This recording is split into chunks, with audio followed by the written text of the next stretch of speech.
Hello student, कैसे हैं आप सभी। उम्मीद है ठीक ही होंगे। तो जैसा कि मैंने आप लोगों को बताया था कि बायोलॉजी क्लासें आपकी मंडे से स्टार्ट हो जाएंगी। तो आपको यहाँ पे बस जो मैंने बताया था वही करना है, यानी कि रिवीजन करना है। ठीक है। तो जैसे कि आपका 30% सिलेबस के अकॉर्डिंग जो हटाया गया है उसके अकॉर्डिंग देखेंगे तो हमें दूसरा लेसन पढ़ना है, पहला लेसन नहीं पढ़ना है।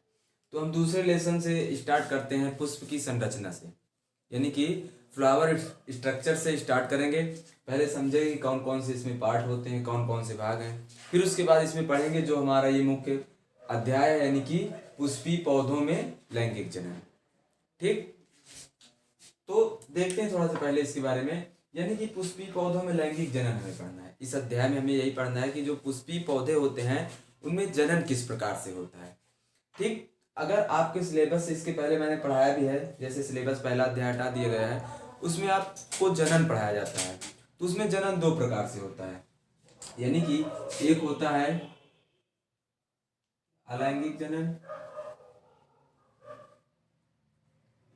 अलैंगिक जनन, और दूसरा होता है लैंगिक जनन। दूसरा होता है लैंगिक जनन। तो अब इसमें मैंने बता दिया है कि अलैंगिक जनन आपका क्या होता है, लैंगिक जनन क्या होता है। अलैंगिक जनन के अंतर्गत कौन कौन से जीवधारी आते हैं, इसमें किस प्रकार से जनन होता है, इसके अंतर्गत भी कौन कौन से जनन होते हैं, ये सारी चीजें मैंने पढ़ा दिया है। फिर लैंगिक जनन में भी हम पढ़ चुके हैं कि लैंगिक जनन किस प्रकार से होता है। तो यहाँ पर जब मैं पढ़ा रहा था वहां पे जनन, तो आपको बताया था कि जो पुष्पीय पौधे होते हैं, यानी कि जो आवृत बीजी पौधे होते हैं, पुष्पीय पौधों को क्या कहते हैं, आवृत बीजी पौधे।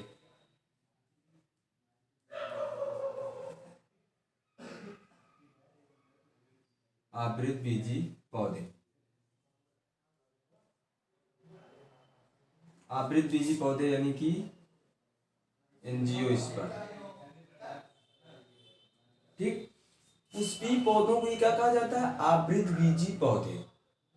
और आवृत बीजी पौधों में ही सिर्फ क्या होते हैं, पुष्प होते हैं, यानी कि इनमें जनन किस प्रकार से होता है, लैंगिक जनन होता है।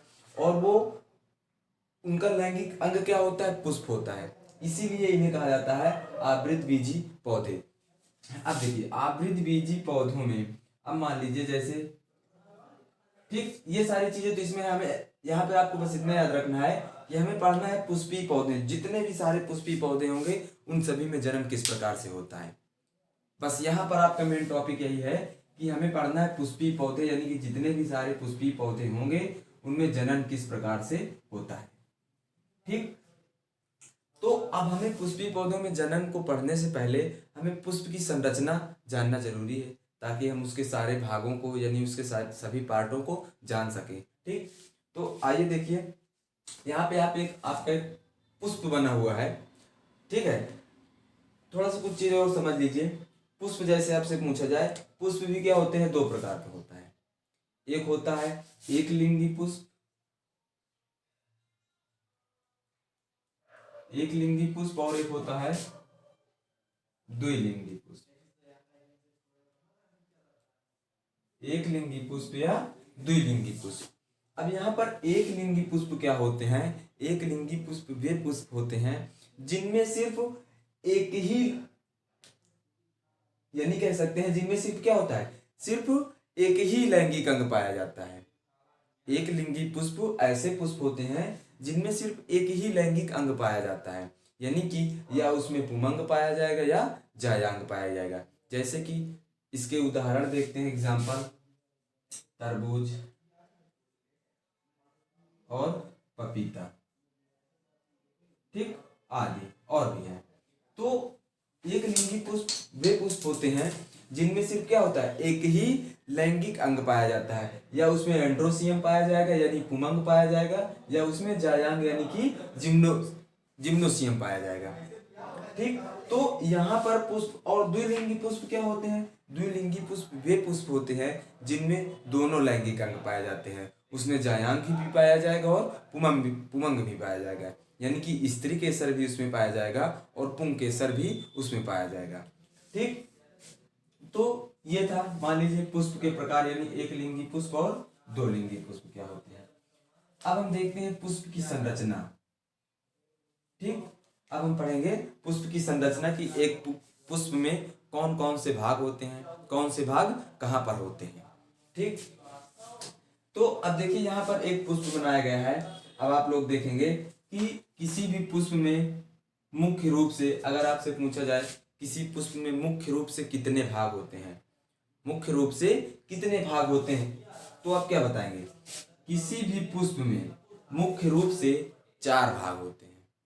मुख्य रूप से कितने भाग होते हैं? 4 भाग होते हैं। देखे होंगे आप लोग, एक भाग होता है पुष्प में सबसे बाह्य यानी कि नीचे की ओर देखेंगे कुछ, यानी कि सबसे नीचे की ओर हरे रंग का होता है। ठीक है, उसे हम कहते हैं बाह्य दल।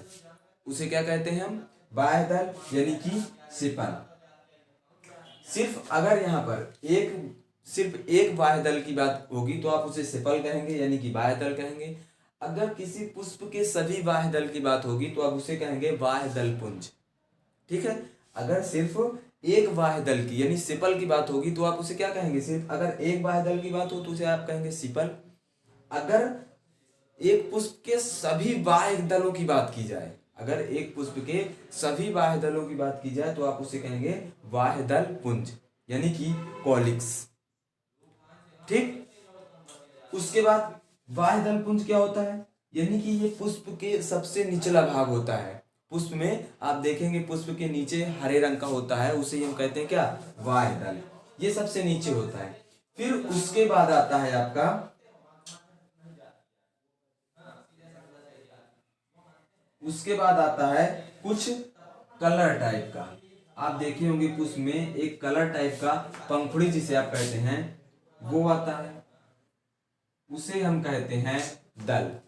उसे हम क्या कहेंगे? दल यानी कि पिटल। उसे हम कहते हैं दल। किसे? जो किसी भी पुष्प में पंखुड़ी जिसे आप कहते हैं बहुत सारे रंग का होता है, लाल पीला हरा बहुत सारे रंगों का होता है, तो उसे हम कहते हैं दल। ठीक है, जिसे पंखुड़ी आप कहते हैं उसे हम कहते हैं दल। अगर सिर्फ एक दल की बात होगी तो उसे हम कहेंगे पिटल। अगर पुष्प के सभी दलों की बात की जाए तो उसे हम कहेंगे दलपुंज यानी कोरेला। ठीक, हमने अभी क्या बताया कि किसी भी पुष्प में कितने भाग होते हैं? मुख्य रूप से 4 भाग होते हैं। ठीक, उसमें से 2 हो गए, यानी कि एक हो गया बाह्य दल और दूसरा हो गया दल। ठीक, फिर उसके बाद देखते हैं तीसरा क्या होता है। तीसरा आप देखते होंगे कि किसी भी पुष्प में तीसरा भाग जो होता है वो होता है पुमंग। क्या होता है? पुमंग, या आप इसे कहेंगे पुंकेसर, एंड्रोसियम, पुमंग। फिर उसके बाद आता है चौथा भाग जो आता है वो आता है जायांग, या आप इसे कहेंगे स्त्री केसर। ठीक, स्त्री केसर या जायांग, या इसे आप कह सकते हैं पिस्टिल।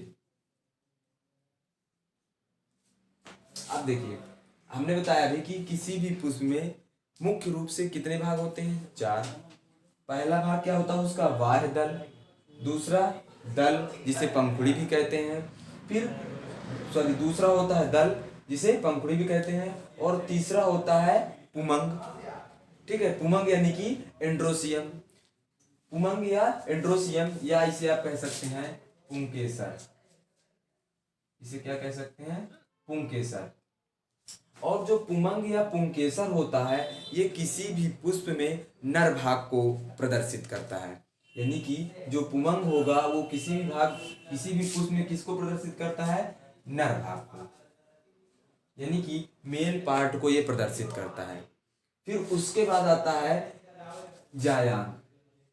उसके बाद क्या आता है? सबसे लास्ट और चौथा भाग आता है जायांग। और किसी भी पुष्प में जायांग जो होता है ये स्त्री भाग को प्रदर्शित करता है, और इसे इसलिए हम कहते भी हैं स्त्री केसर। इसे कहते भी हैं स्त्री केसर। ठीक, अब हमने पढ़ लिया कि किसी पुष्प में मुख्य रूप से कितने भाग होते हैं? 4। पहला क्या होगा? बाह्य दल, दूसरा दल।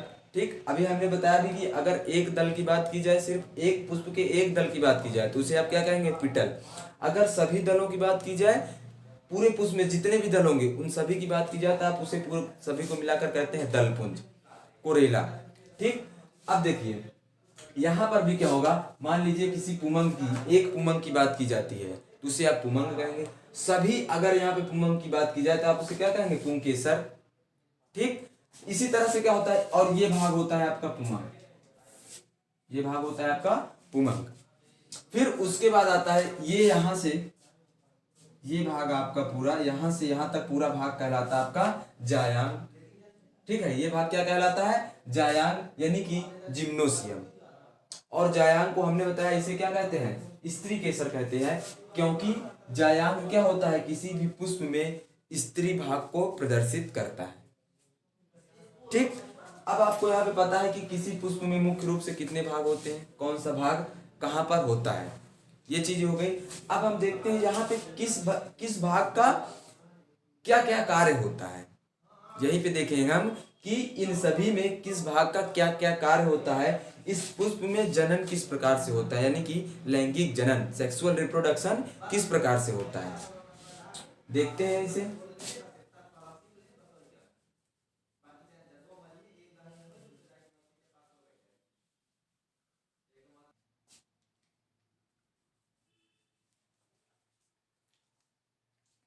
तो देखते हैं बच्चों इसमें किस भाग का, जैसे हमने पढ़ लिया अभी कि सभी जो इसके पुष्प के कौन कौन से भाग होते हैं। ठीक है, अब इसमें हम देखते हैं कि इनके मुख्य भाग 4 होते हैं, हमने पढ़ लिया, बाह्य दलपुंज, दलपुंज और स्त्री केसर, पुंकेसर, 4 भाग पढ़ लिए।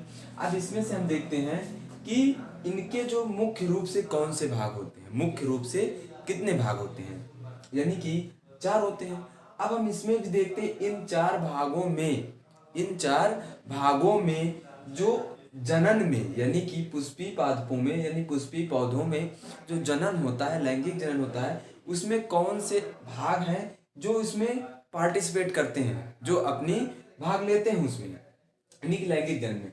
अब यहाँ पर अभी हम पढ़ेंगे कि जो पुंकेसर और स्त्री केसर, पुंकेसर और स्त्री केसर जो होता है, इन्हें कहा जाता है आवश्यक चक्र। इनको दोनों क्या कहा जाता है,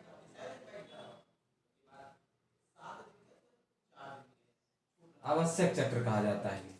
जैसे अब आपसे यहाँ पे पूछा जाता है कि पुष्प में कितने चक्र होते हैं, यहाँ पे ये भी पूछा जा सकता है पुष्प में कितने चक्र होते हैं, 4 ही आप बताएंगे।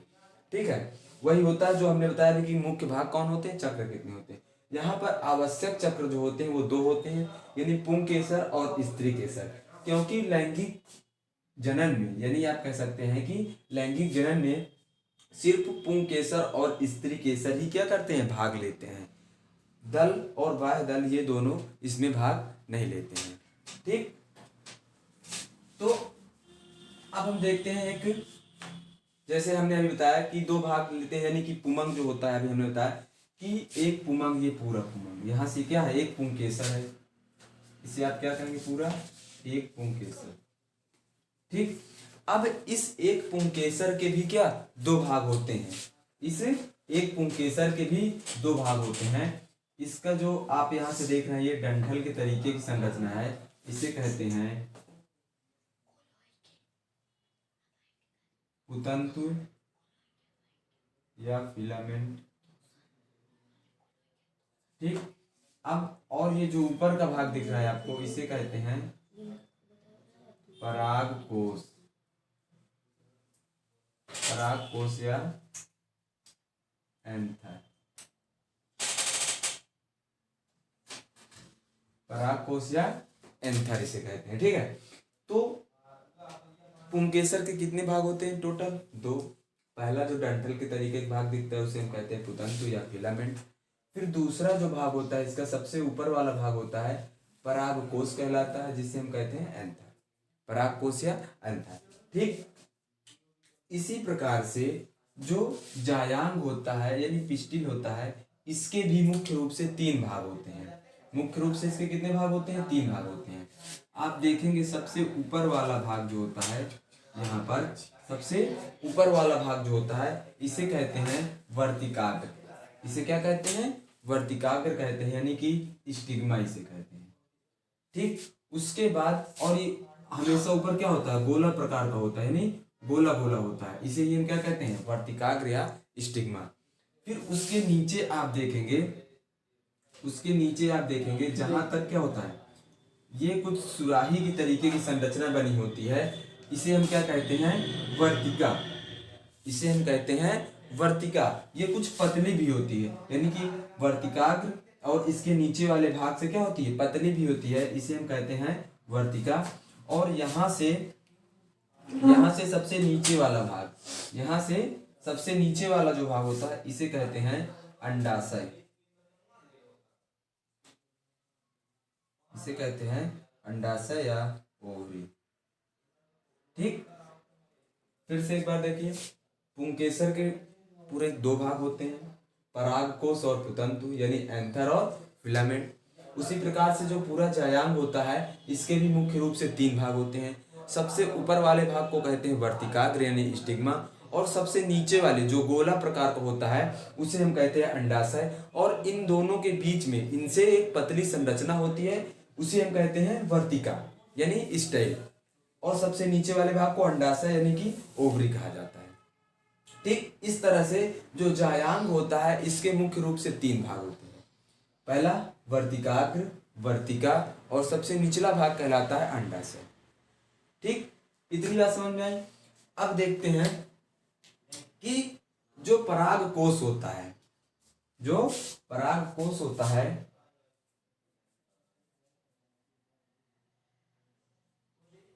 जो परागकोश है इसी में पराग कणों का निर्माण होता है। पराग कणों का निर्माण होता है, यानी कि परागकोश में ही किनका निर्माण होता है, पराग कणों का, पोलन ग्रेन। पराग कण को क्या कहते हैं इसमें, पोलन ग्रेन। ठीक, अब आपसे अगर पूछा जाए कि पराग कणों का निर्माण कहाँ पे होता है तो आप क्या बताएंगे, पराग कोश में, यानी कि पराग कोश में ही पराग कणों का निर्माण होता है। और जो पराग कोश होता है ये किसका भाग होता है, ये भाग होता है पुंकेसर का। पराग कोश किसका भाग होता है, पुंकेसर का। इसके पहले में बताया ना, पुंकेसर के दो भाग होते हैं, फिलामेंट यानी पुतंतु और पराग कोश। तो पराग कणों का निर्माण कहाँ पे होता है, पराग कोश में। पराग कणों का निर्माण कहाँ पे होता है, पराग कोश में। ठीक है, पराग कोश का निर्माण होता है पराग कणों में।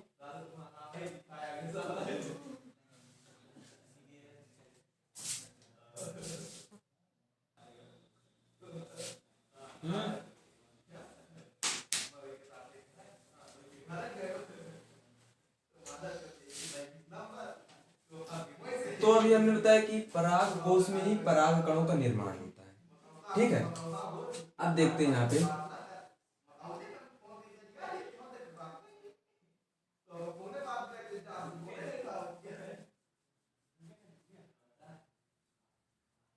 इसको थोड़ा सा और बड़ा बनाते हैं।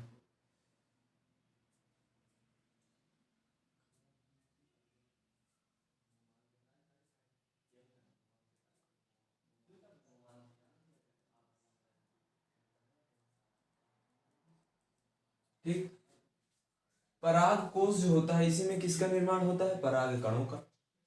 ठीक है, पराग कोश में पराग कणों का निर्माण होता है। अब जो जायांग होता है इसमें अभी हमने बताया इसके तीन भाग होते हैं, और इसका सबसे लास्ट वाला भाग जो होता है अंडाशय, यानी कि ये संरचना कहलाती है आपकी अंडाशय यानी कि ओवरी। अब इस अंडाशय में इसके अंदर भी क्या होते हैं, इसके अंदर कुछ इस प्रकार से बहुत सारे क्या बनते हैं, बीजांड बनते हैं। इन्हें कहा जाता है बीजांड, इनका नाम दिया जाता है बीजांड। और प्रत्येक बीजांड के अंदर, प्रत्येक, अभी हम इसके आगे बीजांड की संरचना पढ़ेंगे किस प्रकार से, यानी पुष्पी पात्र में जब फर्टिलाइजेशन होता है, निषेचन होता है, तो उस पर किस प्रकार से बीजांड की संरचना होती है वो हम पढ़ेंगे। ठीक है, अभी यहाँ पर बस इतना जानना है कि प्रत्येक अंडाशय में बहुत सारे बीजांड होते हैं। इस अंडाशय में बहुत सारे बीजांड होते हैं, तो हम सिर्फ एक बीजांड की संरचना भी पढ़ेंगे। तो इस, जैसे आपसे पूछा जाए बीजांड कहाँ पे पाया जाता है तो आप क्या बताएंगे, अंडाशय में। फिर उसी बीजांड के अंदर, बीजांड के अंदर निर्माण होता है एग सेल का, यानी इसे कहते हैं अंडकोशिका।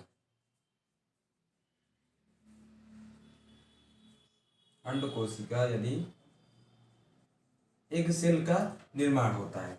एग सेल का निर्माण कहाँ पे होता है? बीजांड यानी कि ओव्यूल में। अंड सेल यानी सॉरी एग सेल का निर्माण कहाँ पे होता है? बीजांड यानी ओव्यूल में। और अब देखिए यहाँ पे किसका निर्माण हुआ? पराग कोश में पराग कणों का निर्माण हो गया। अब बीजांड में अंड कोशिका यानी कि एग सेल का निर्माण होता है। और जैसे ही एक पराग कोश, यहाँ पर देखेंगे, जैसे ही एक पराग कोश पूर्ण रूप से परिपक्व हो जाता है, ठीक है, जैसे ही पराग कोश पूर्ण रूप से क्या होता है? परिपक्व हो जाता है,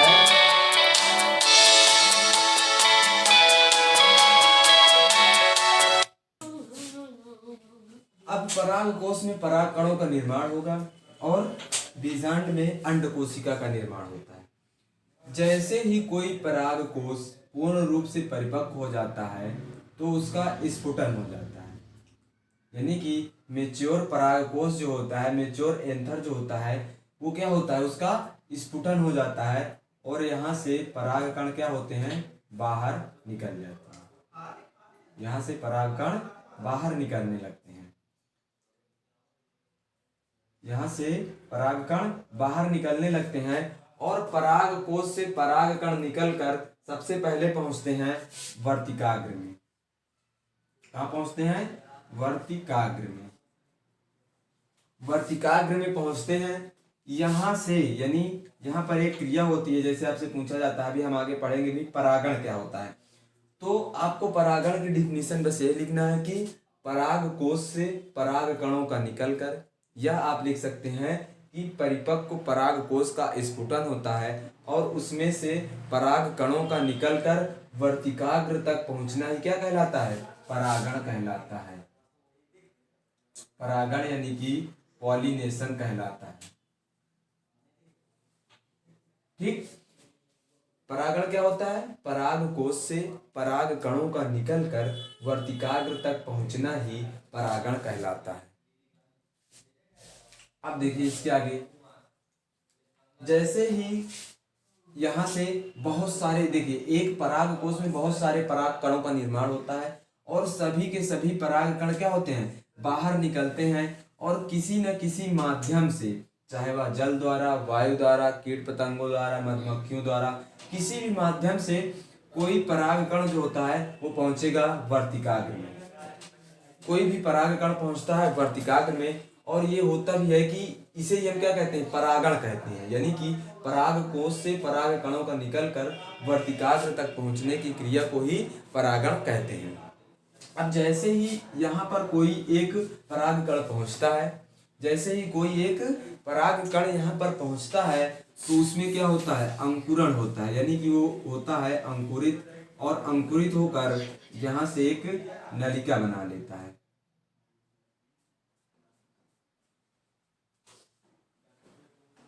अंकुरित होकर यहाँ से एक नलिका बनाता है।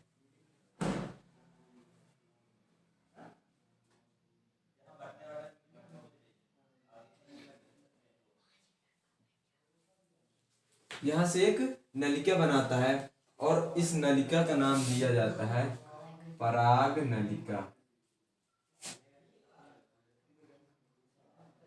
पराग नलिका। अब देखिए पराग नलिका इसमें पहले से नहीं उपस्थित होती है। जैसे ही परागकण वर्तिकाग्र पर पहुंचता है और उसका अंकुरण होता है, तब वही परागकण एक नलिका बनाता है और ये परागकण इस नलिका में क्या होते हैं? इस नलिका के द्वारा परागकण से दो केंद्रक आते हैं।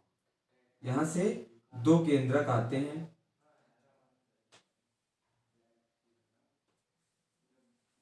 दो केंद्रक आते हैं और ये प्रवेश करते हैं बीजांड के अंदर।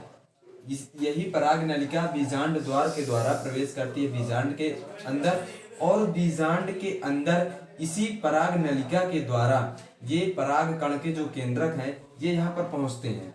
और जैसे ही यहाँ पर ये पहुंचेंगे वहां पे उपस्थित होती है अंड कोशिका और उससे क्या होते हैं? संलयित हो जाते हैं।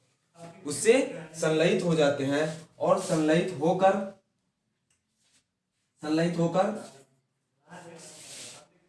एक जाइगोट बनाते हैं। यानी कि युग्मनज बनाते हैं, संलयित होकर के युग्मनज का निर्माण करते हैं। और यही युग्मनज जो होता है यही धीरे धीरे विकसित होता है और इसी से भ्रूण बनता है। युग्मनज से धीरे धीरे क्या बनता है, यही विकसित होकर के भ्रूण का निर्माण करते हैं, ये एम्ब्रियो बनाता है।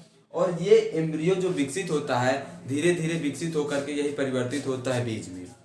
ठीक, परिवर्तित हो जाता है बीज में। तो यहां से अभी तक क्या होता है, हमने बताया कि पराग कोश से पराग कणों का निकलकर वर्तिकाग्र तक पहुंचने की क्रिया को परागण कहते हैं। फिर उसके बाद ये जो परागकण वर्तिकाग्र में पहुंचता है यहाँ पे अंकुरित होता है और अंकुरित होकर के एक पराग नलिका बनाता है और पराग नलिका प्रवेश करती है बीजांड में। किसकी सहायता से, बीजांड द्वार की सहायता से। बीजांड द्वार की सहायता से पराग नलिका प्रवेश करती है बीजांड द्वार, बीजांड के अंदर। और उसी पराग नलिका की द्वारा यानी कि उसी पराग नलिका के द्वारा पराग कण से दो केंद्रक आते हैं और ये इनमें से सिर्फ एक केंद्रक यहाँ पे संलयित करता है अंडकोशिका से। अभी जब यहाँ पे हम द्विनिषेचन पढ़ेंगे तो वहां पे पूरा इसका डेफिनेशन बनाया जाएगा, बस यहाँ पे अभी आपको समझना है। तो इसी पराग नलिका के द्वारा पराग कण अंदर जाते हैं और इस अंडकोशिका से संयुग्मित हो जाते हैं और इस अंडकोशिका से संयुग्मित होकर के बनाते हैं युग्मनज, यानी कि युग्मनज बनाते हैं, जाइगोट का निर्माण करते हैं और जाइगोट बनाता है भ्रूण। यही जाइगोट क्या होता है, विकसित होता है धीरे धीरे और वो परिवर्तित हो जाता है भ्रूण में और भ्रूण का फिर धीरे धीरे विकास होगा, ये विकसित हो जाएगा बीज में, यानी कि बीज का निर्माण करेगा। और जैसे ही भ्रूण बीज में परिवर्तित होगा और ये आपका पूरा जो अंडाशय है ये परिवर्तित हो जाता है फल में। ठीक, यहां से यानी कि पराग कणों का वर्तिकाग्र तक पहुंचने की क्रिया को हम परागण कहते हैं। उसके बाद जैसे ही पराग कणों का इस अंडकोशिका से संयुग्मन होता है तब हम इस क्रिया को कहते हैं निषेचन। इसे क्या कहते हैं, निषेचन, यानी कि फर्टिलाइजेशन। निषेचन या फर्टिलाइजेशन। ठीक, फर्टिलाइजेशन यानी कि पराग कण के केंद्रकों का अंडकोशिका से संयुग्मन होता है, इसी क्रिया को हम कहते हैं निषेचन। ठीक, तो इतनी सारी संरचना, ये सारी चीजें मैंने आपको पढ़ा दिया है, ये सारी चीजें मैं एक बार आपको पढ़ा चुका हूं। यहाँ पे सिर्फ आपको क्या करना है, रिवीजन करना है और जो नोट्स मैंने बनवाया है उसी नोट्स से आपको पढ़ना है। यहाँ पे बस इसका रिवीजन करना है, एक बार में ना समझ में आए नोट्स पढ़िए, उसके बाद फिर इसे क्या करिए, दोबारा देखिए, तभी आपके समझ में आएगा। क्योंकि यहाँ पर बहुत सारी चीजें शॉर्ट में बता रहा हूँ, सभी चीजें क्या है डिटेल नहीं है। अगर यहाँ पे डिटेल में आप पढ़ेंगे तो बहुत सारा टाइम व्यर्थ होगा। तो आपकी नोट्स बनी है उसी नोट्स से आप पढ़ेंगे, नोट्स पढ़ने के बाद तब आप ये वीडियो देखेंगे, तब इसे रिपीट करेंगे, तब आपका रिवीजन होगा, तब आपको देखेंगे कि समझ में भी आएगा। इससे ज्यादा क्या होगा, समझ में आएगा आपको। जब आप नोट्स एक बार पढ़कर तब ये वीडियो देखेंगे तब आपको क्या होगा, अधिक समझ में आएगा। तो यहाँ पर देखिए कि परागण भी आपने पढ़ लिया, निषेचन भी पढ़ लिया। ठीक है, यहाँ पर हमने पूरी पुष्प की संरचना पढ़ ली, उसमें कौन कौन से भाग होते हैं, किस भाग का कहाँ पे कार्य होता है, कौन सा भाग निषेचन में भाग लेता है, कौन से इसके पार्ट हैं जो निषेचन में अपना सहायता नहीं करते हैं, कि निषेचन में भाग नहीं लेते हैं। ये सारी चीजें हम यहाँ पे पढ़ लिए। पराग कोश यानी कि पराग कोश में ही क्या होता है, पराग कणों का निर्माण होता है। फिर हम यहाँ पे इसकी सारी पुष्प की संरचना पढ़ चुके हैं। अब आप ये डायग्राम आपके बुक में बना हुआ है, नोट्स में आपके बना हुआ है। ठीक है, तो वहाँ पर जो सारी चीज़ें जिसकी छूटी हुई हैं, बहुत सारे बच्चे थे जो नहीं थे यहाँ पे, नहीं आ पाए थे पढ़ने में, वो क्या होंगे यहाँ से पढ़ सकते हैं। यानी कि पूरा डायग्राम जो ये बना हुआ है यही पहले भी मैंने बनवाया था क्लास में भी, तो ये सारी चीज़ें वो पढ़ सकते हैं जिनका छूटा है। नोट्स लेके किसी के लिख करके ये डायग्राम आप पढ़ सकते हैं। यहाँ से बहुत सारे क्वेश्चन, इस अध्याय से बहुत सारे क्वेश्चन पूछे जाते हैं और इस बार तो और ज़्यादा पूछे जाने के चांस है। तो ये सारी चीज़ें आपको पूरा सब कुछ पता होना चाहिए, तभी अभी आपको जब हम आगे इसमें निषेचन या द्विनिषेचन पढ़ेंगे तो वहाँ पे ये सारी चीज़ें समझ में आएंगी। जब तक आपको पुष्प की संरचना नहीं पता होगी, आप तक पुष्प की संरचना सारे इसके भाग नहीं मालूम होंगे, तो वहाँ पे आपको कोई भी चीज़ें समझ में नहीं आएंगी।